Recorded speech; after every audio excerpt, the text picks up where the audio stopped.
Hey, good morning. Welcome to Saturday morning meditation. We're going to start by saying 3 7-line prayer.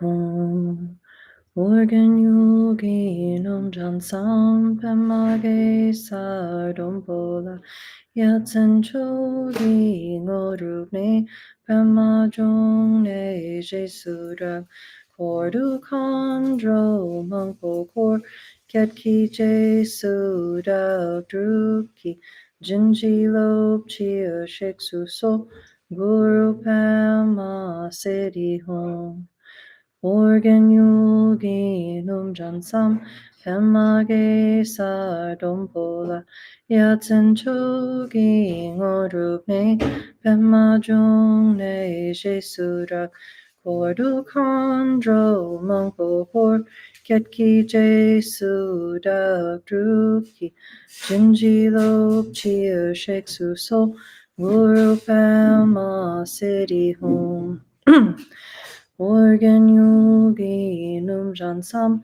Pemage Sardompola Yatsen Chogi Ngorubne Pemajong Ne Jesurak Kordu Kondro Mangpo Kor Ketki Jesudak Druki Jinji Lop Chia Sheksu So Guru Pema Siddhi Home.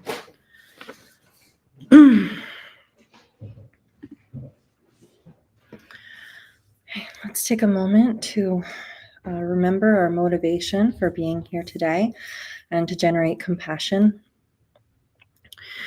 Our motivation determines the direction of our actions. So it's always important when we start an activity to begin by establishing the proper motivation. So we can make the wish that what we do, that our meditation together today will bring a measurable benefit not only to ourselves, but to all sentient beings.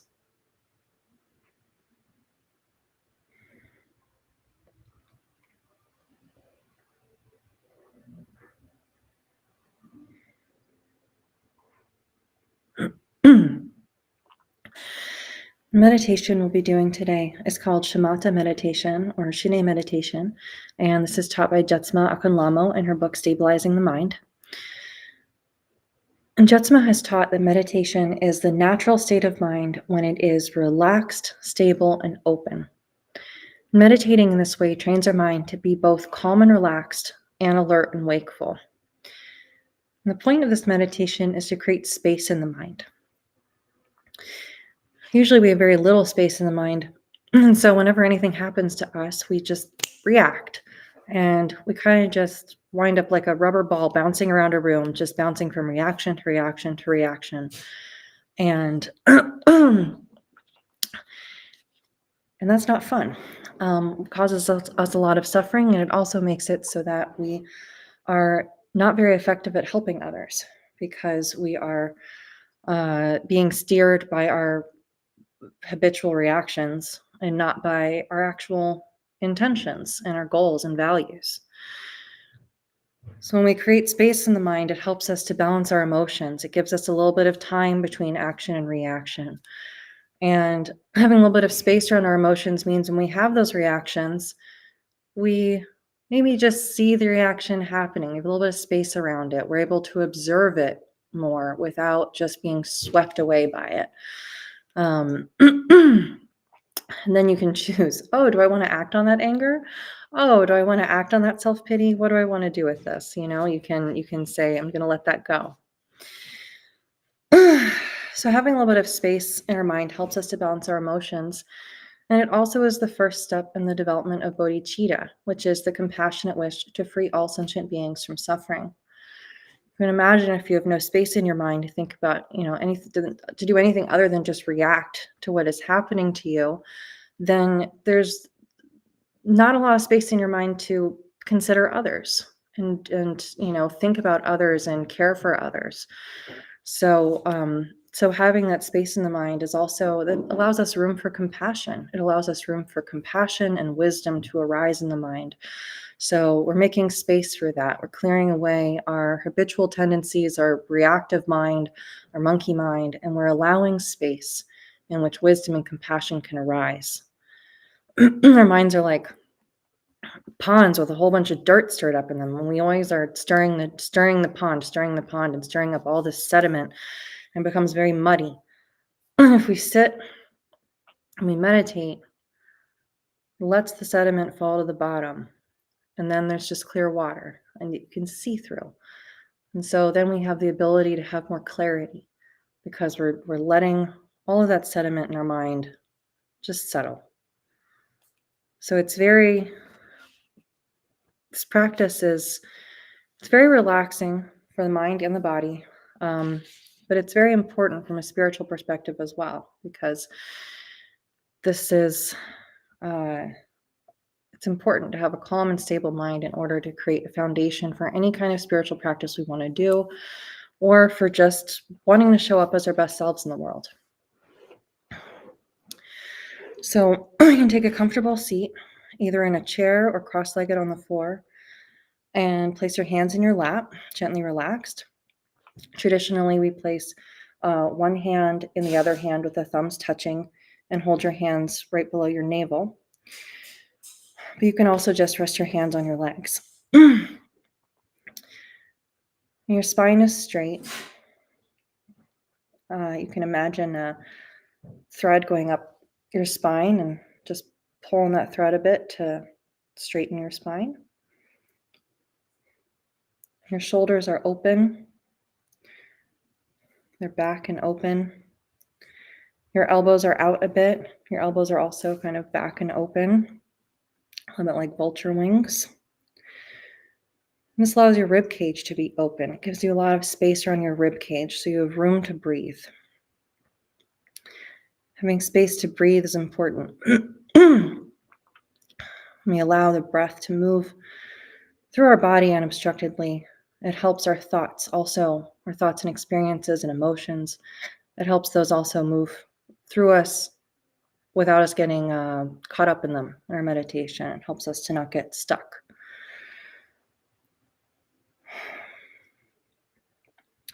Your eyes are going to remain open, looking downwards. You can imagine a line going down the bridge of your nose, down, down, down to the ground. And just find a place along that point where it's comfortable to rest your gaze. And then lastly, place the tip of your tongue right behind your front teeth. It's like you're saying the letter L.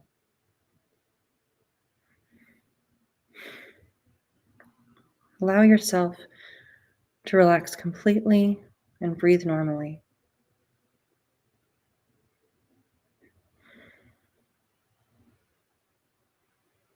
Just settle into your normal cadence of breathing.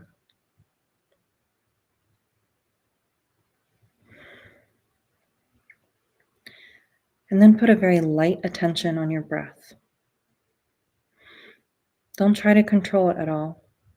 Just breathe naturally with the most gossamer thin attention on your breath. It's like taking your pulse. You don't put any pressure on it or try to change it in any way. You just observe it. Your attention is like a feather, gently riding on the surface of your breath.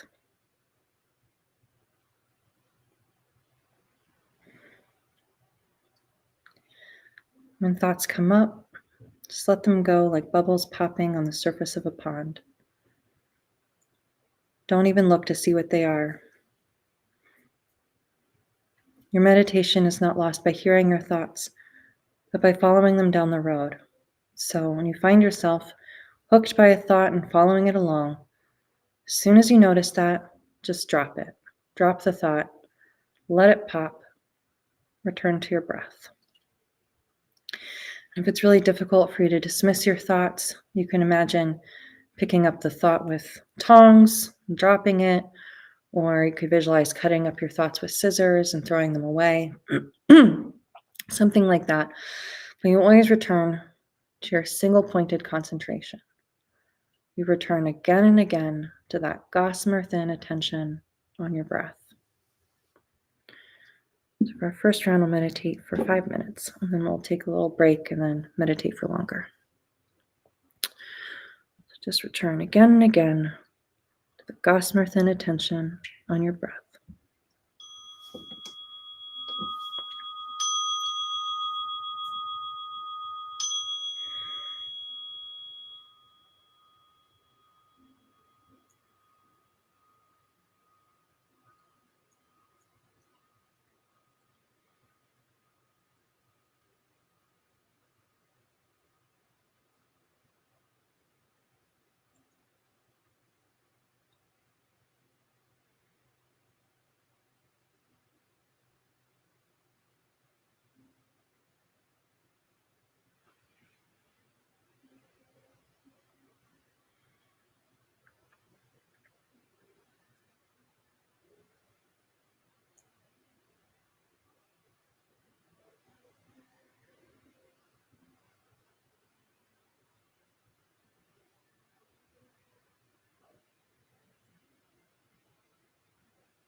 So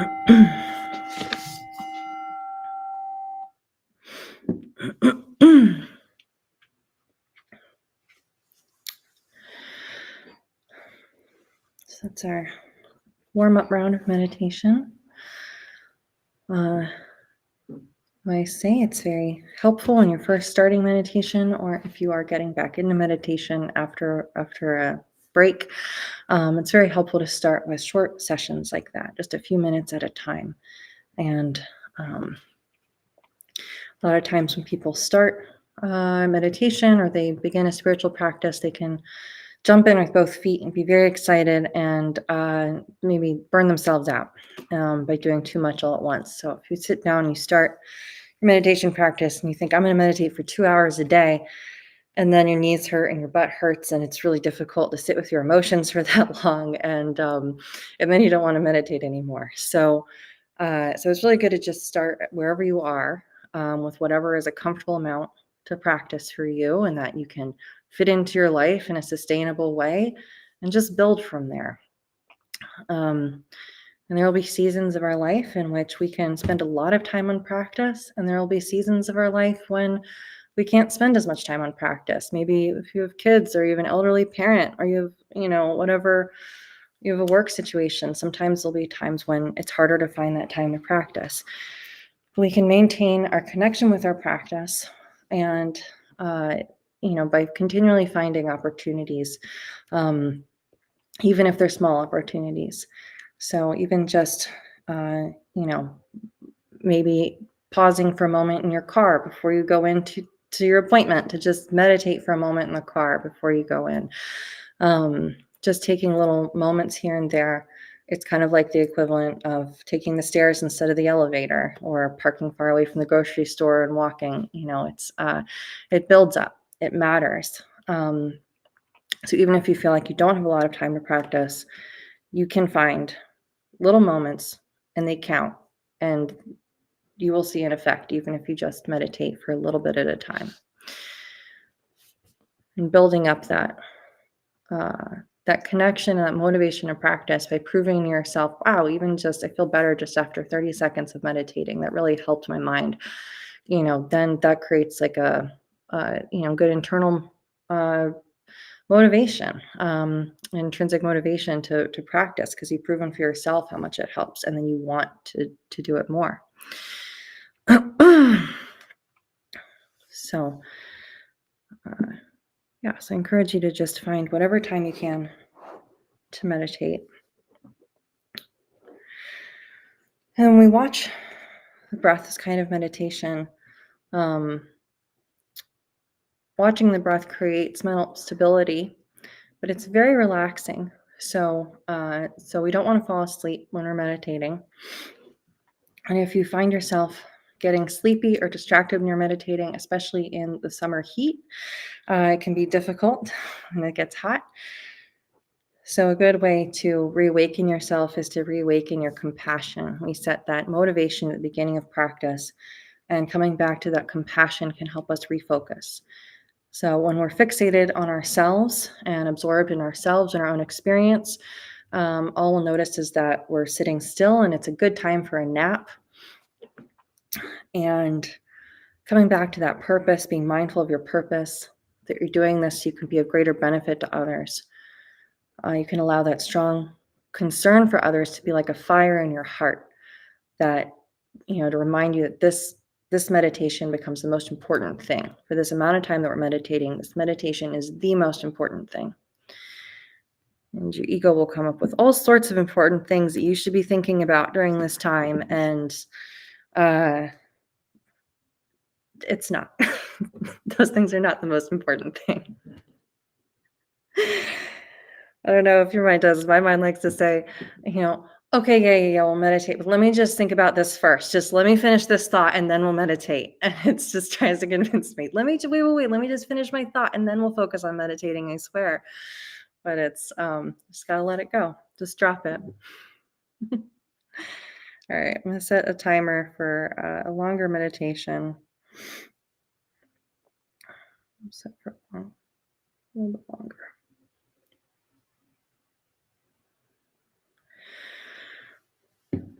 All right. So we'll try meditating again. Sit with a straight back. If you do want to meditate out in your daily life, sitting in your car or in a waiting room or something like that, all you need to do is have a straight back and relaxed body. That's the 2-point meditation posture. It's like the travel version. Straight back, relaxed body. When we're sitting in, when we have the opportunity to sit down formally though, then we pay a little bit more attention to our form. So we'll sit with a straight back, hands in your lap. Eyes are relaxed, looking gently downwards. Shoulders are back. Elbows are back. And place your tongue gently behind your front teeth.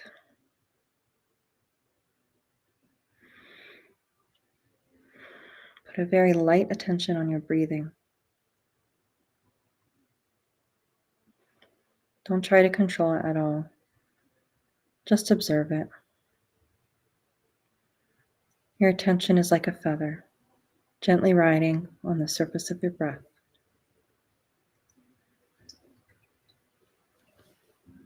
When thoughts come up, just let them go. Return again and again to the single-pointed concentration on your breath.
that's our meditation for today.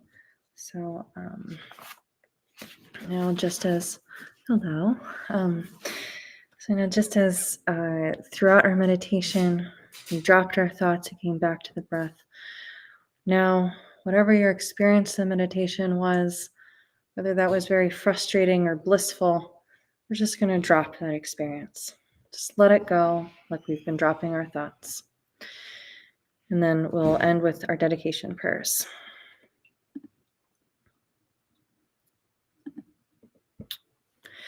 Throughout my many lives and until this moment, whatever virtue I have accomplished, including the merit generated by this practice, and all that I will ever attain, this I offer for the welfare of sentient beings.